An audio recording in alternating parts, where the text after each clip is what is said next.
Hello, my cuties! Vamos fazer a nossa correção da aula de hoje. Começando aqui pela correção, depois eu vou passar o exercício para vocês. Na correção, nós vamos fazer aqui da página 16 e 17, page 16 and 17. Vamos lá, então.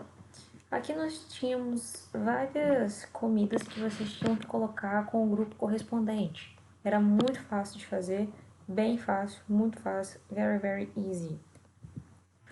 Depois nós tínhamos aqui um menu, né? E vocês tinham que colocar quais eram as partes aqui desse menu. Nós temos os starters, que são as entradas, main courses, que são os pratos principais, kid friendly, que é aqueles pratos mais para criança, os snacks, que são aperitivozinhos, salgadinhos, essas coisas, desserts, que são as sobremesas, e drinks, que são as bebidas. Depois, no número 3, nós tínhamos que colocar aqui qual era a palavra ideal para cada uma dessas frases, né? De um diálogo aqui entre o garçom e o cliente, o waiter e o customer. E depois, no número 4, vocês tinham que colocar essa frase em ordem.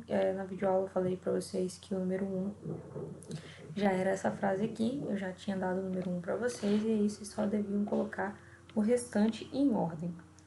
Muito tranquilo também para fazer, porque era mais uma revisão que vocês já tinham estudado. Depois, o número, na página 17, foi sobre o uso, né, do prefer to e do rather than.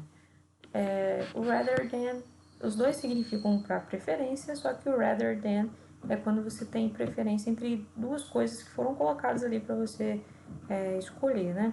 E o prefer to é uma coisa mais geral que você prefere da sua vida mesmo.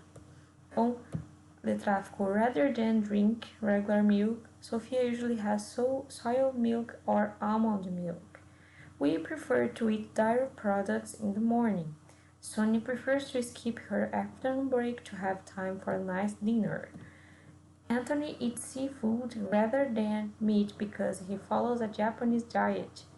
I'd rather order food than go to a restaurant tonight. Vocês devem estar me perguntando, mas teacher, por que não tem o than aqui junto com o rather na letra E? Porque o than já está aqui, certo?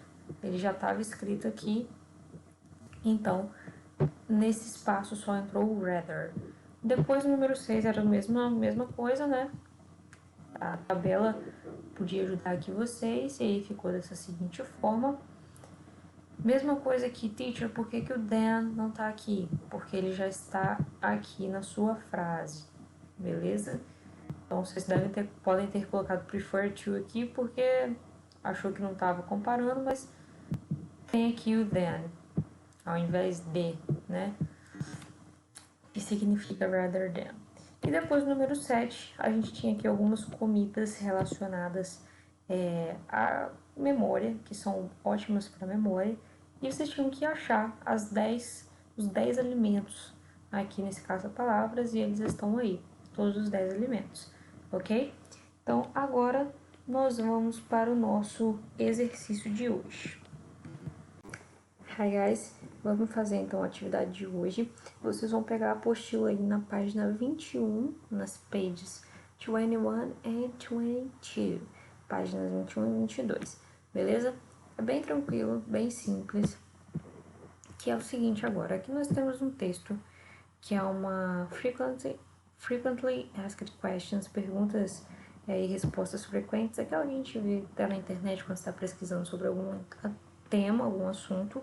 E aqui nós temos sobre climate change, né, as mudanças climáticas. E para cada uma dessas sessões, para cada uma dessas partes aqui, parte 1, parte 2 que vocês vão ver, nós temos duas perguntas, certo? E aqui embaixo nós temos as respostas para cada uma dessas perguntas. O que vocês vão ter que fazer primeiramente? Vocês vão ter que ver qual é a resposta, né? Cada parágrafo aqui é uma resposta. Qual resposta se encaixa com cada uma dessas perguntas? Por exemplo, na letra A está o seguinte: Climate change, global warming, What do you call it? Então, mudança climática, aquecimento global, como que a gente deve chamar? Como que a gente chama isso? Qual é a resposta que melhor se encaixa com essa pergunta? Nope, não, ou both are accurate, but they mean different things. As duas coisas são verdadeiras, mas elas têm significados diferentes. Só por aí você já consegue perceber qual é a resposta que cabe para cada uma dessas perguntas. Então você não precisa ler o texto todo, tá? Só com esse comecinho você já consegue saber quem depende de quem é a resposta para qual pergunta. Na letra B, eu estou perguntando: Could natural factors be the cause of the warming?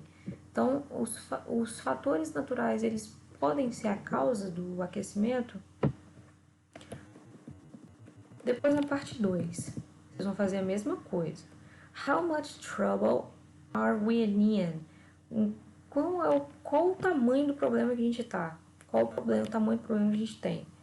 How much will the seas rise? Quanto que os mares vão aumentar, vão crescer? E aí você vai colocar aí qual é a resposta para cada uma dessas perguntas. Depois, na página 22, a gente tem a parte 3 aqui, que é o seguinte. Tem mais duas outras perguntas e você vai fazer a mesma coisa. Does clean energy help or hurt the economy?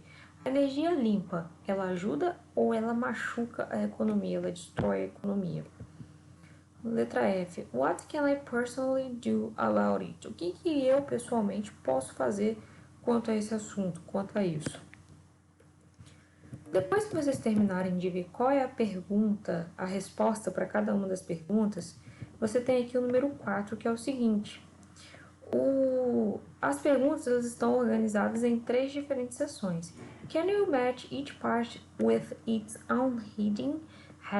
Nós temos então que colocar o cabeçalho dessas partes agora, né?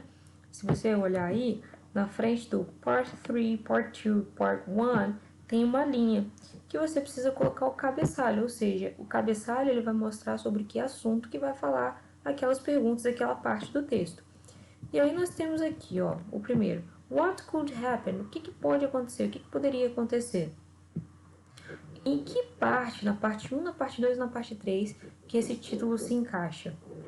What can we do? O que a gente pode fazer? Em que trecho, que parte do texto esse cabeçalho se encaixa?